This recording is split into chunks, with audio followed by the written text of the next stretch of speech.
So the Freedom Series, and I'm super excited to announce Oksana Esberard, who is a mental health advocate, mindfulness and meditation coach, international speaker, best-selling author, and she's also the founder of SattvaMe, a global training organization focused on stress management, productivity, and wellness for employees, business leaders, and entrepreneurs. Oksana, how are you doing this morning? I'm doing great. It's actually evening where I am, so. Yeah, I'm super excited to have you. Awesome. Yes, 7:30 p.m. 7 in Seattle, Washington State. Yeah. Yeah, fantastic. Well, we're going to dive into something a little bit different today, and shamelessly so as well. Before we do, though, do you want to just give us a little bit of an introduction about, I guess, yourself and how you got to be where you are today? Wow, how much time do you have? There's a whole life journey that led me today, but to keep it short, I guess, and to justify my accent, originally I'm from Russia, and I was born and raised in the far east of Russia. And the journey of mindfulness and meditation kind of led me through my personal struggles and through my personal transformation. And it's been that caused me to start offering it to entrepreneurs, business leaders, C-level executives, and now employees as well. By education and trade, I'm hospitality, business development, marketing professional, sales professional, and I found the tools of mindfulness and meditations since probably around 10 years ago that I actively was using them and kind of using them as tools for personal transformation. Those who want to have the whole story, they can read it in my book, Next Level You. I was going to say, and you put it into a best-selling book as well, Next Level You. We had a bit of a conversation like prior to this episode as well around the journey of spirituality. Now, spirituality's been around for a long time, like centuries. Yet I remember when I kind of started diving into spirituality about 15, 16 years ago. I did a Reiki course, become certified as like a meditation teacher and so forth. And back then, when you told people that you meditated, they thought you were a bit of a dope smoking hippie, right? It was very different, the experience back then to now, whereas, like I see so much online and so much in people that I meet and talk to that are open to spirituality, that are open to mindfulness, that are open to meditation. You've been involved for the past 10 plus years as well. So you must have seen as well a significant change, I guess, into the uptake or the way that people relate to spirituality and their openness for it as well. Well, I would say that the openness to the words mindfulness and meditation certainly has increased. Yoga being brought as an exercise to the West, mindfulness being brought also recently. However, what I observe is that the spirituality was taken away from everything of yoga, meditation, mindfulness, so people can accept it more. The science stepped in and they analyzed and they measured the implications. And now when you even talk to organizations or talk to C-level executives, it's not spiritual conversation. It's a conversation about the numbers, ROIs, productivity, what it's going to do for your teams. And so that's why I'm super excited to talk to you and bring back the aspect of spirituality, because that would move the needle for me the most personally. And unfortunately, that's the little that I get to talk about to certain people that are ready to hear it. And so this conversation is very important for me personally to start opening those gates, because at the end of the day, it's not about the numbers. It's about the grander play of things. I love that. And look, before we dive deep, I just want to welcome all of you who are watching and joining in today from wherever you are in the world, whether you're in Australia, Europe, America, wherever you are. Welcome to the show today. Rafi from my team is across all the different platforms where we're streaming live. So please keep your questions, keep your comments and the conversation going in the chat so we can answer any questions you got and make this as interactive as possible as well. So it's interesting. I was trying to think of an analogy, but it's like, how do you share something without sharing all of it? Like I feel you lose the essence. It's like having a conversation around one part, but not really discussing the bigger picture. And I think that, like what you shared, the ROI, the results, certainly for me in my experience with it and through my organizations as well, is it's like the ROI is kind of like a no-brainer. It's there. It's a secondary gain. But there's something so much more important and crucial to get through this journey into spirituality, which is you started to allude into, I guess, the bigger picture. What does it look like for you? What exactly looks like for me? How to get into the bigger picture or spirituality itself? Well, let's talk spirituality itself, and then we'll start talking down the bigger picture. Well, spirituality is the topic that you can experience, and it's really hard to talk about it because no matter when you start putting these things into words, you sound somehow off in many levels. But to me, the way I kind of look and define spirituality is being connected to this grander consciousness, and consciousness can also be defined, but there is some kind of metrics or energy or consciousness, whatever words you want to choose, that has created this existence. If you think about the terms of galaxies, the terms of universes, if you think about even the nature, the woods and the trees and the forest, I'm not planting it. I'm sure you are busy coaching entrepreneurs. You're not planting the nature, but yet it grows and it has a lot of prosperity, and it has certain laws that this whole consciousness and energy abides by. And it's interesting because yogis, even before they were named yogis, they were studying this whole aspect of consciousness, and the majority of Eastern philosophies study this aspect of consciousness. So no matter how we call it, and now we're choosing the word spirituality, there's something grander, and we as human beings have the highest capacity to perceive that consciously. And if we execute that capacity and align with that consciousness, then we're so much more exponentially powerful. If we numb down that capacity and just go by numbers or I, then we lose on a lot of things that could be more joyful, more blissful, more synchronicities, just deeper content and happiness. I guess that's the whole aspect of well-being and joy. So you tap into different layers of bliss.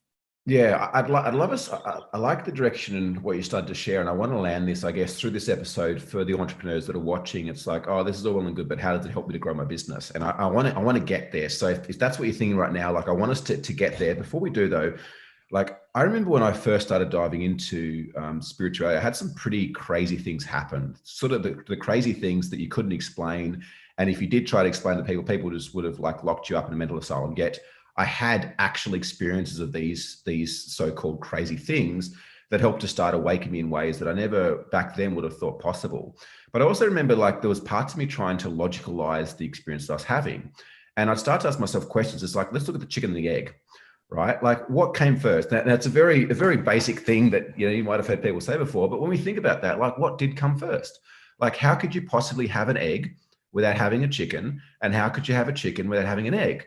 Like that in itself is a complete mind warp to try to discover, well, where did that actually first start? If we look at the way that even human beings, like it's like, oh, well, we evolved from chimpanzees or from apes. So it's like, okay, cool. Where did they eventually came from? Where did they first start coming from? We need to understand that all things that existed first came from somewhere other than existence itself. Right. Did you figure out where it come from? No, not yet. Well, I've got a sense idea. I got you like a short answer from silence, but then there's much many layers to that, and all this communication vibration. But let's tie it up to CEO so they don't hang up on us before how it extends our capacity to find spirituality. Yeah, I guess for me, like I look back, as I said, I've been diving into this work for, I think it's been almost 18 years now, basically as long as I've been in business. And I know for sure that there's no way I'd be where I am right now without connection to my heart. And I believe that our connection to our heart is our connection to consciousness itself and to God, to Buddha, whatever it is that whatever you believe or don't believe. But my ability to connect in with my heart and to access that intuition and that direct guidance allows me to make decisions that I usually wouldn't make, or that I wouldn't make based on my brain's capacity. Because when we make decisions based on our brain's capacity, we're often making decisions based on past experiences or assumptions. Yet I believe that our heart consciousness and our connection to source energy through our heart is almost a divine guidance. She's talked about making better decisions. It's a divine guidance into things that haven't yet happened yet. Right. Well, I would add to that for me, it is the heart and it is the gut. So, there's gut feelings that I'm not sure how in Australia, but in English, I learned this expression. I have the gut feelings, or, my stomach turns when I think of that. And so all these expressions, they're also tapping into that intuition. It's just, it happens at the level of the stomach, and actually the stomach is the primary brain. There's a lot of stuff that is happening here. The will, the intuition happens here.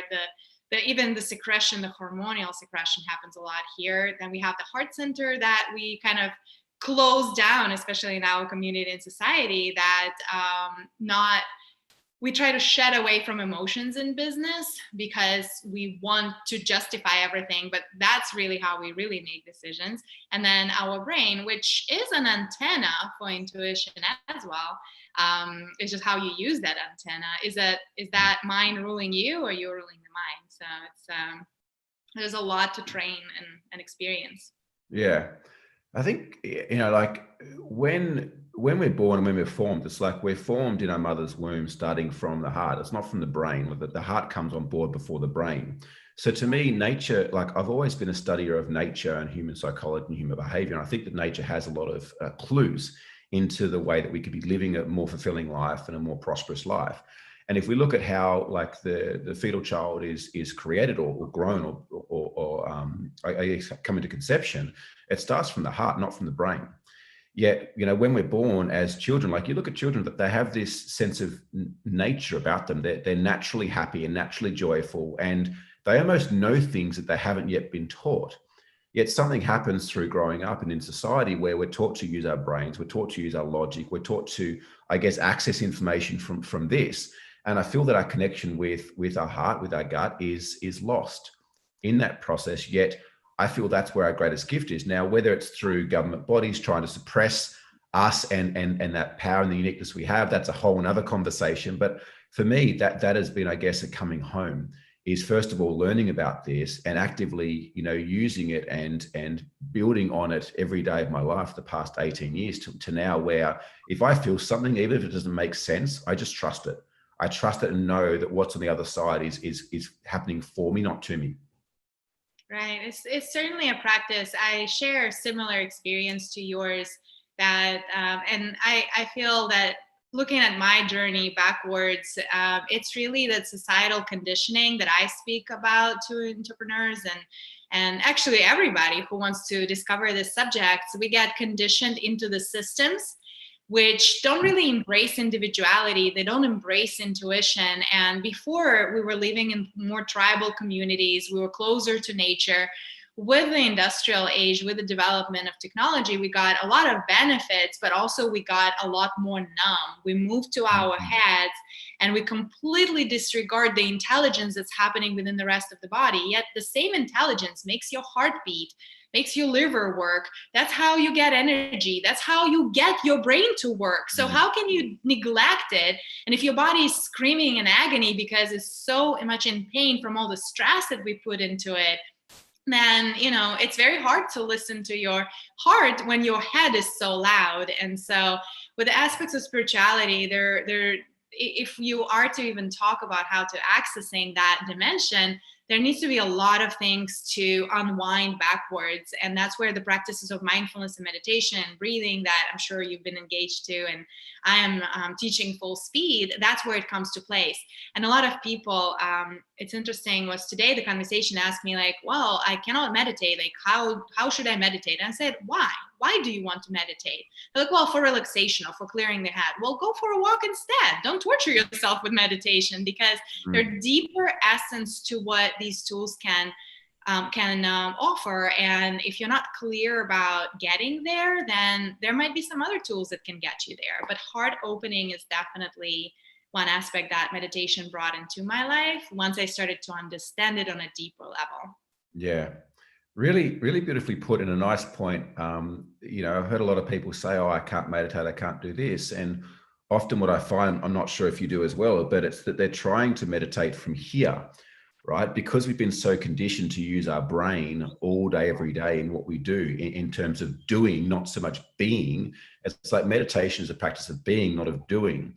And so the first thing I've noticed is that it's important for people to realize that it's gonna feel different to what you've done in the past, because you're trying to access a different consciousness, and therefore you can't access that other consciousness using the consciousness that you've been conditioned to use for so long. And so, as you said, like really beautifully put, it's like rather than sitting there and forcing yourself and torturing yourself to meditate, find other ways in the beginning to start to access that. It might just be sitting on the beach for an hour with no technology, staring at the waves. It might be going for a walk. It might be just noticing how you're feeling and like checking in on your body, rather than like, lights off and eye mask on and music on or whatever the case may be, like torturing yourself, especially if you're so conditioned to be so busy all the time. We had a question coming here from Ashley from Sydney. If you're watching today, welcome. Please post all your questions and comments below. Love to get them answered for you. Could Oksana share what types of issues she's been consulted on, asked for help to deal with, particularly in these times of pandemics? Well, with pandemics, they're twofold.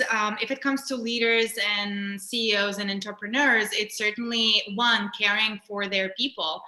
Especially we tend to work with companies that actually do care about their teams. They care about the well-being, and it's not just the bottom line. And I feel that your clients, Barry, also resonate with that. So it's really helping people and stepping up at a new total level of emotional support, stability, not only giving them the tools of how to transition to work remotely. And I'm not sure what's the situation in Australia, but here, the majority of people still work remotely. Offices are closed. Things are kind of different in each state.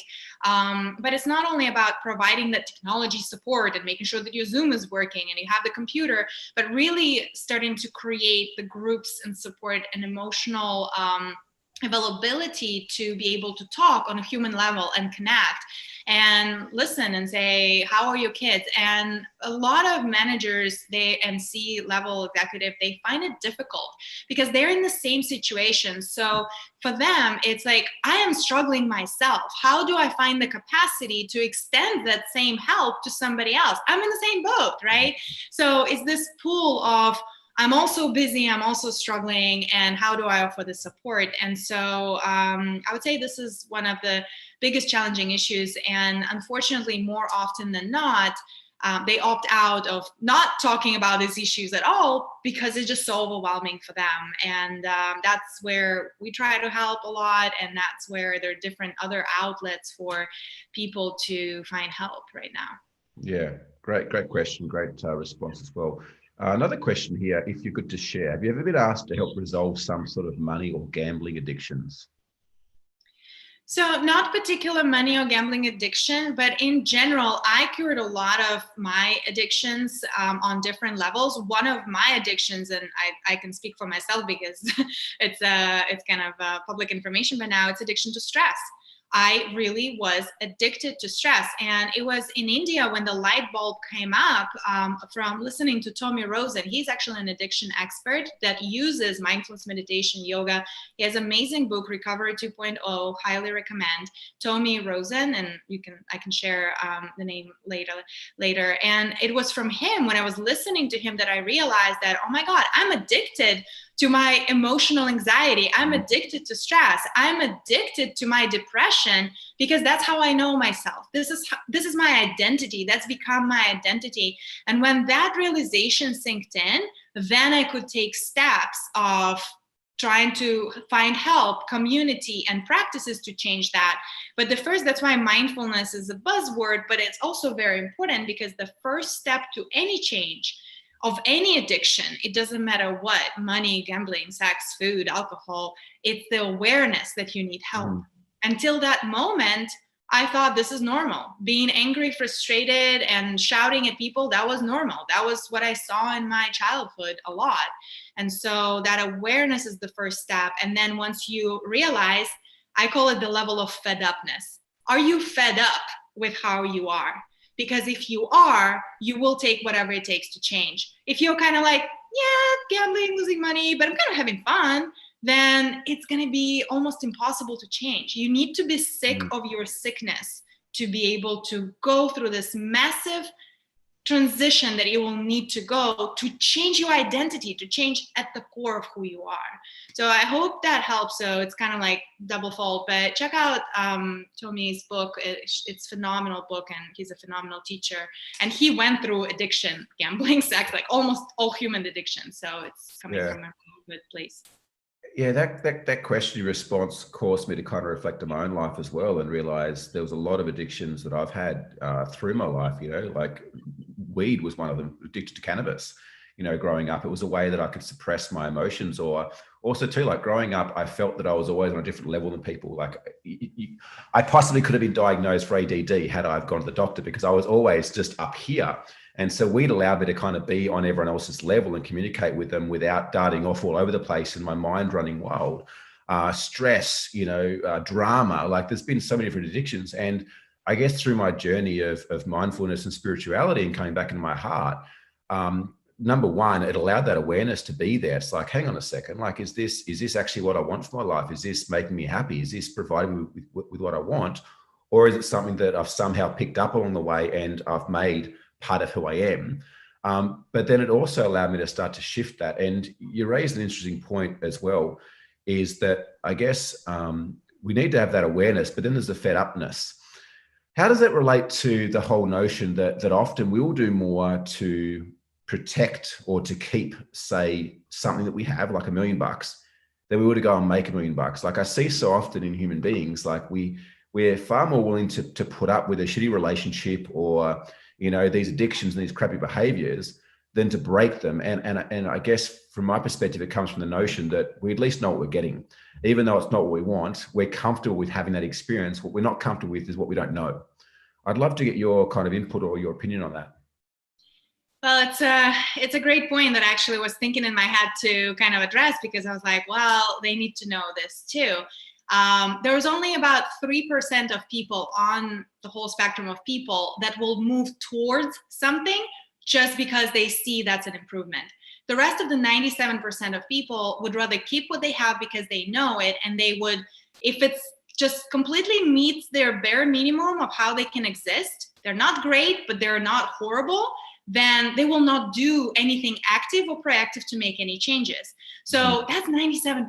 That's a lot of people. That brings me to the point that I wanted to make, that you cannot just take addiction and say, I'm going to quit it. I'm going to throw away the pack of cigarettes. I'm not going to do it. You need to replace what this addiction gives you.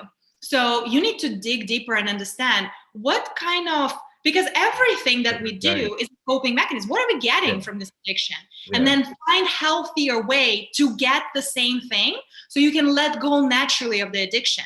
So you don't have to hold on to it. So let's use the example of gambling. What are the needs that gambling meets? Is it feeling of importance? Is it feeling of risk? Is it a feeling of, I don't know, whatever is a satisfaction or joy?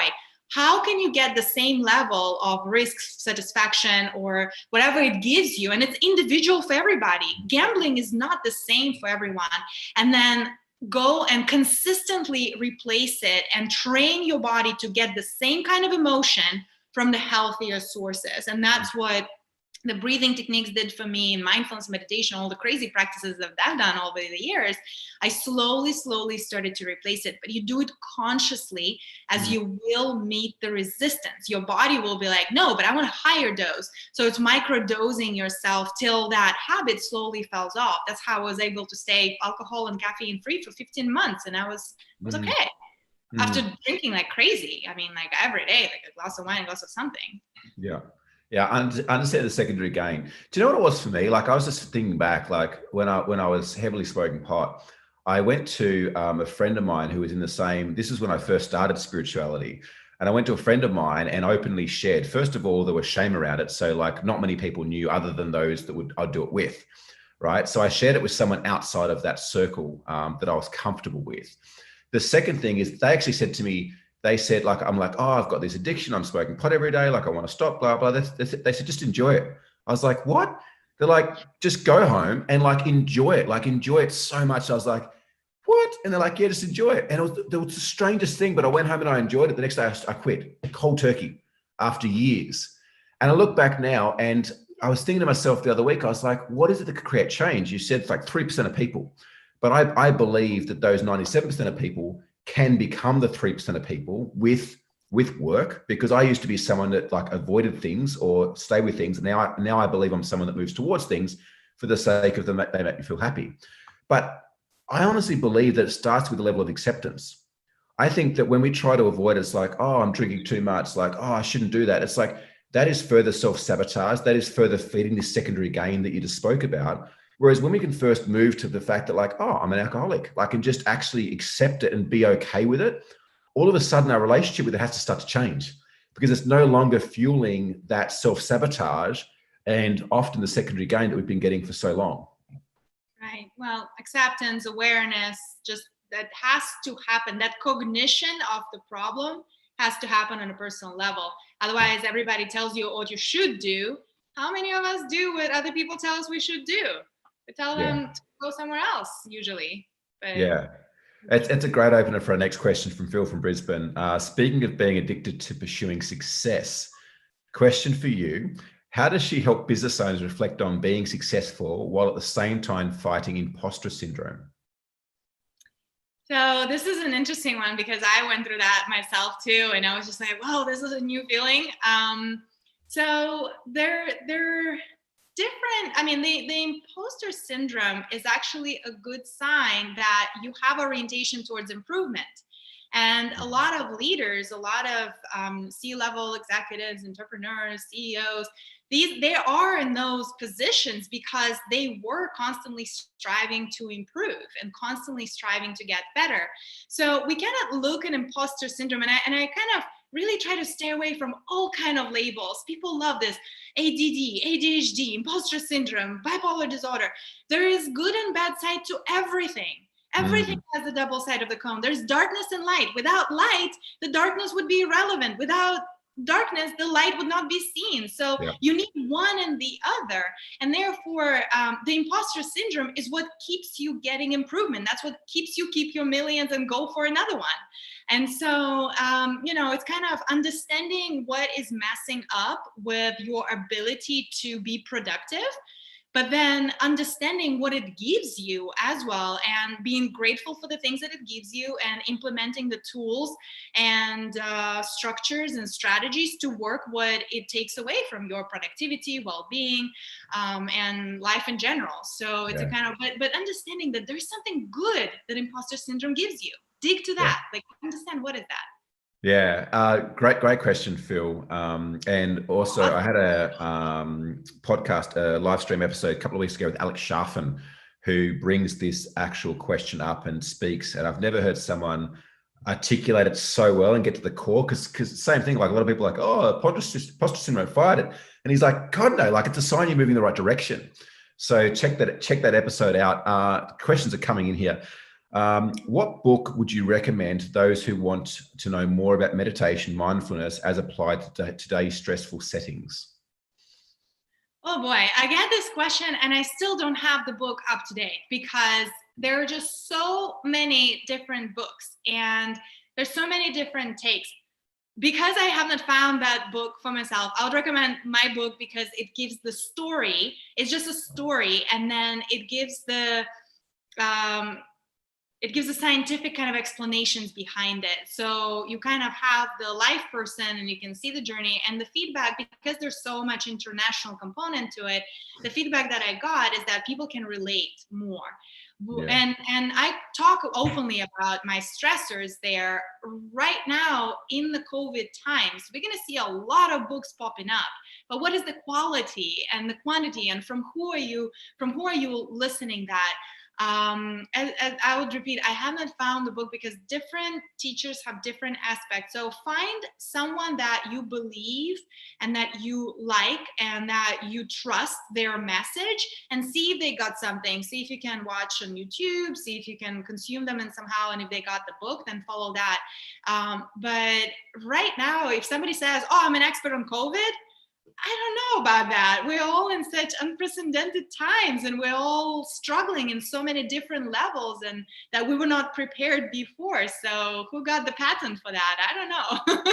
Well, that's funny. I was watching a documentary last night on who has the patent for that one as well, but that's a whole nother conversation. The patent was created a few years ago over the vaccine, over the virus.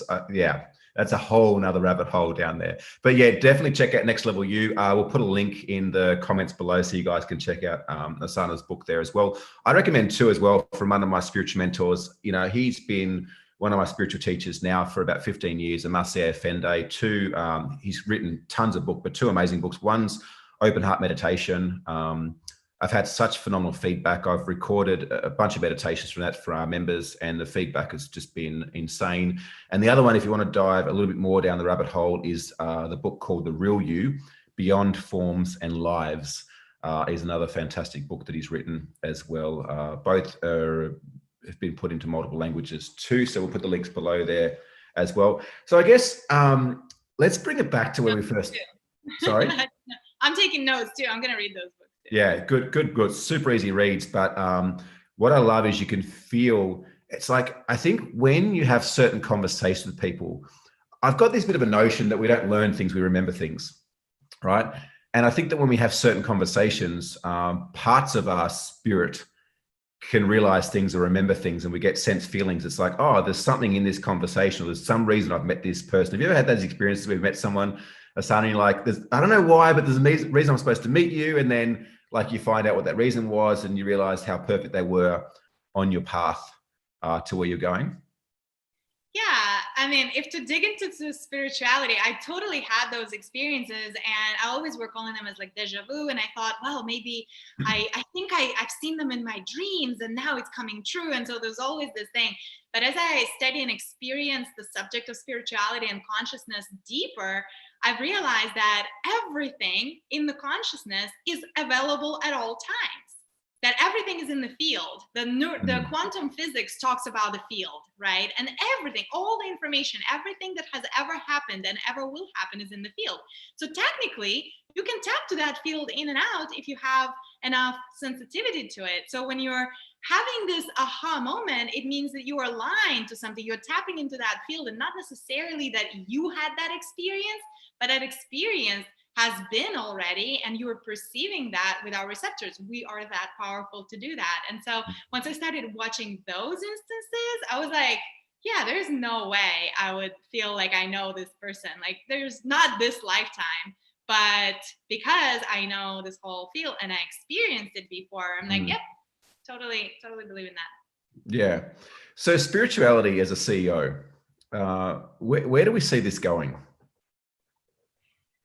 I would like to encourage more leaders to stop being so afraid to connect to their other dimensions, whether they want to call it emotions, whether they want to call it heart, whether they want to call it intuition, whether they want to call it, but anything that you want to call that is not logic based.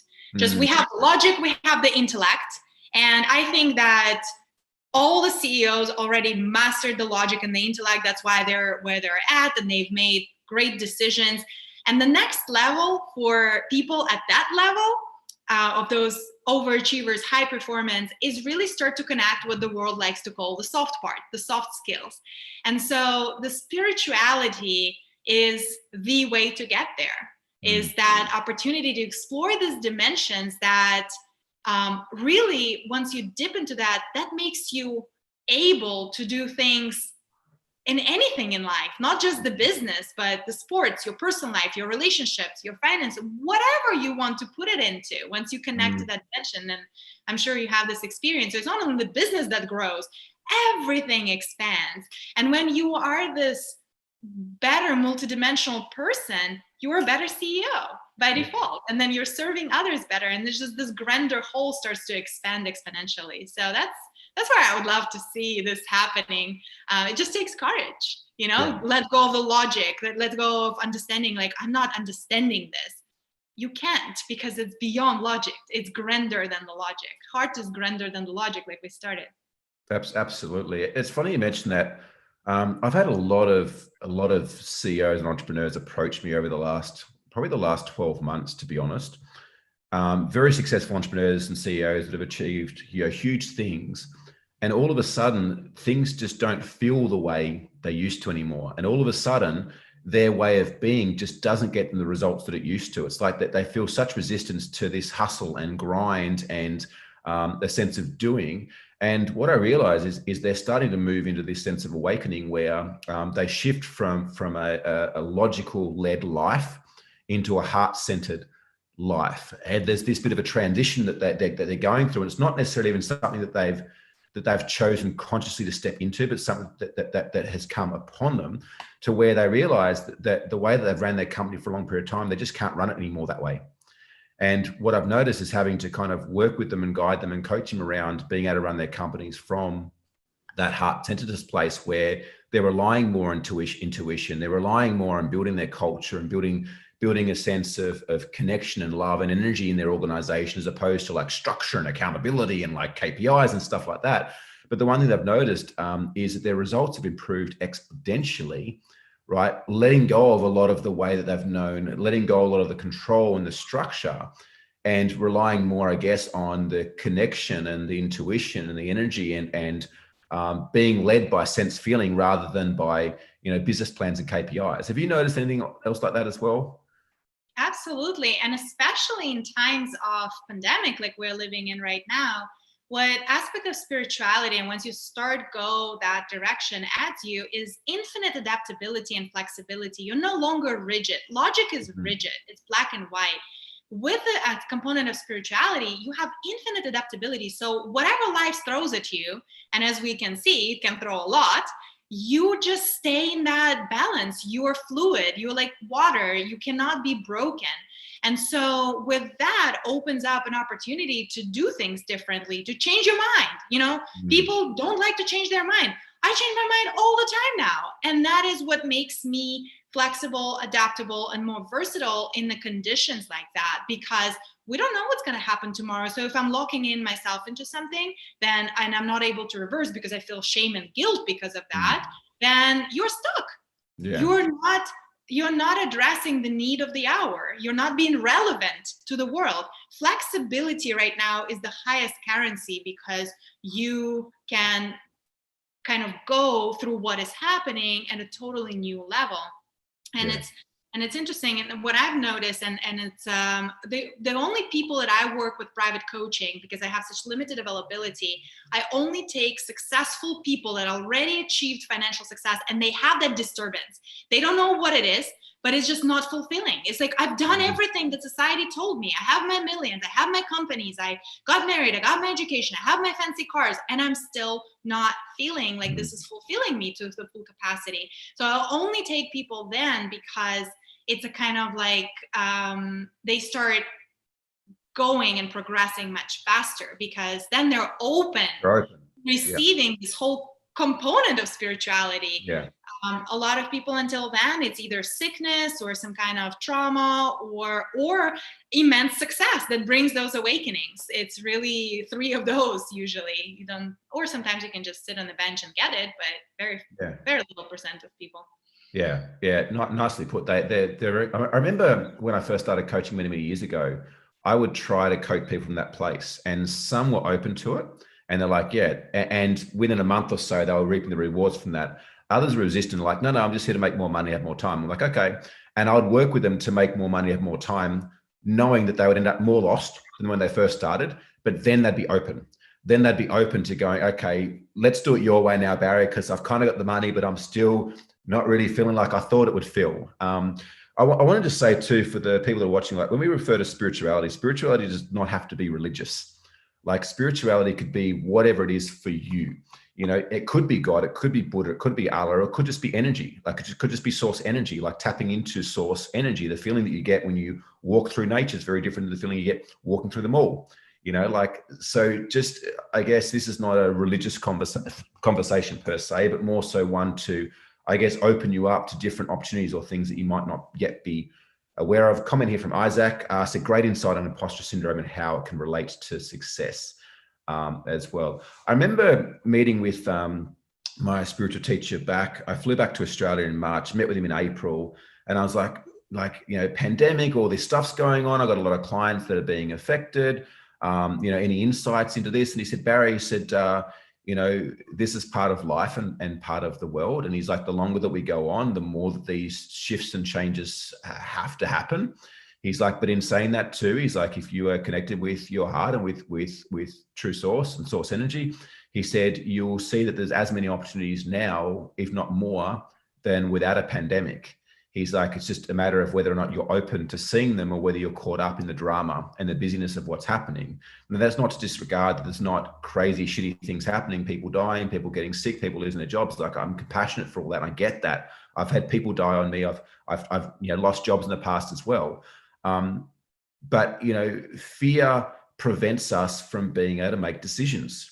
So the more that we're caught up in fear, or the more that we're caught up in the uncertainty of times, the less powerful we are, and the less ability we have to impact those around us. Like right now, there's never been a better time for people to step up as leaders, people looking for certainty, people looking to be led. And if you can, I guess, quiet the noise of all the craziness out there and the crisis out there, there is opportunities, and there is an opportunity for you to create greatness and to help lead others around you to that greatness as well. I could not agree more. That's very well put. Thank you. Any final words before we start to wrap up? I'd love if people are resonating with what you're saying, how can they connect in and see some of the great work you do? We put the book link down below as well, but how can they get connected with you? Well, now I'm participating more and more in open discussions like we've done. So the majority, unless it's just something private, we post on YouTube, which is something that I use as a resource. But then social media, the LinkedIn, Facebook, Instagram, I do announce all the talks and live conversations. So even if we don't get access to recording afterwards, there's always availability there.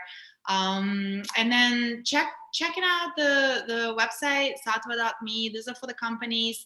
And I'm in the process of updating my personal site where I addressed more of the components of spirituality. I finally found the courage and, speak my full truth and what we do and how we do it. So, but that's OksanaEsberard.com, and it's live website. It just requires updates. So there are many ways to connect, and I'll be happy to speak to anyone who wants to know more on any of those platforms. Absolutely. Definitely check out her work, and definitely check out her book as well. I'm really looking forward to getting my copy to read through as well. I'm sure it's going to be great.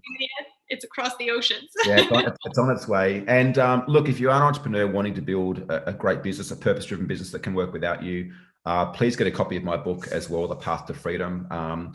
You'll notice after this conversation that although there's a lot of structure and strategy and tactics in there, the whole way through the book, there's a lot of psychology tapped into that. Because one thing that I've found over my 18 plus years being in business is that, we have access to the strategies and structures and systems. You can get them on YouTube and on Google, but where I think there's a massive gap is pairing that with psychology. And you mentioned before around the identity and how it relates to addiction. It's the same in business. Like, we are addicted to positions or to role titles we hold in a business.